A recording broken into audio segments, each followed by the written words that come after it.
माई डांटली तो बहुत बुरा लागल लइका सबके। माई बाप माना करियन कि बउआ बबी यहाँ ना जा वहाँ ना जा, तबो बहुत बुरा लागल। लेकिन अगर कोनो घटना घट जाताटे तो माई बाबू के कितना सहे के पड़ले आ कितना दुख से गुजरे के पड़ले उ केहू ना समझ सकता। केहू के लइका होके चाहे हमरे लइका होके ना मानले लइका सब। बाप मतारी यही से डरल रहले अधिकतर कि कहीं जाए तो कोनो बात ना होके, कोनो ऐसा घटना ना घटे।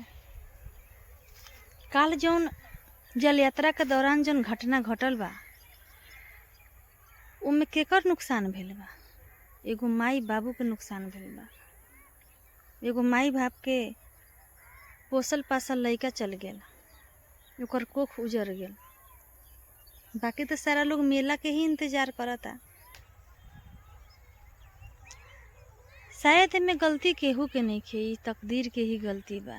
एमे केहू के गलती होइए ना सकता। भले ही हम दुख या दर्द में केहू केकरो नाम लेवे कि एमे पूजा समिति के गलती बा, या जौन संगतिया बोला के ले गेल बा ओकर गलती बा, या फिर प्रशासन के गलती बा, तेमे केहू के कौनो गलती नहीं है।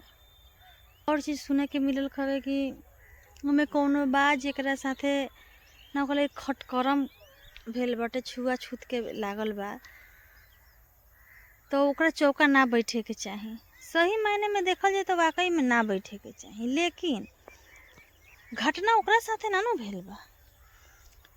इस सवाल जब उठे कि चलो हाँ ओकरा साथे कोनो घटना घटता, काहे कि उ गलत कैले बा।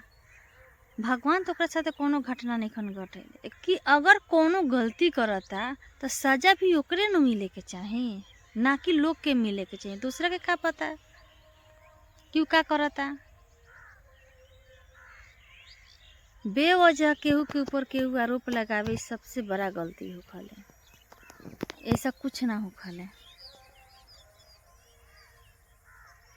एगो माई के को कुछ उजर गेल बा, ई सबसे बड़ा महत्वपूर्ण बात बा। ना कि ई महत्वपूर्ण बात बा कि चलो केहू के छुतका लागल बा, केहू के पटदारी में केहू मर गेल बा। ई मायने नहीं खे रखत। एकरा के हम ना मान सकतानी। भले लोग जे कहो जे सोचो, लेकिन शायद हम अपना नजरिया से तो ना मानम। काहे कि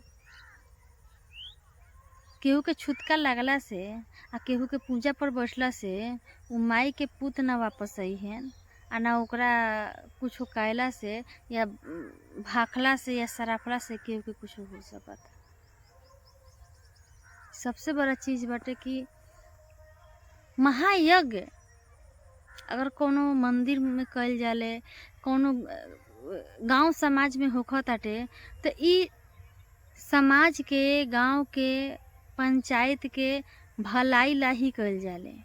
लेकिन अगर वो पूजा पाठ कैला से घटना घटता तो शायद वो पूजा पाठ ही कैल बेकार बा, वो महायज्ञ कैल बेकार बा।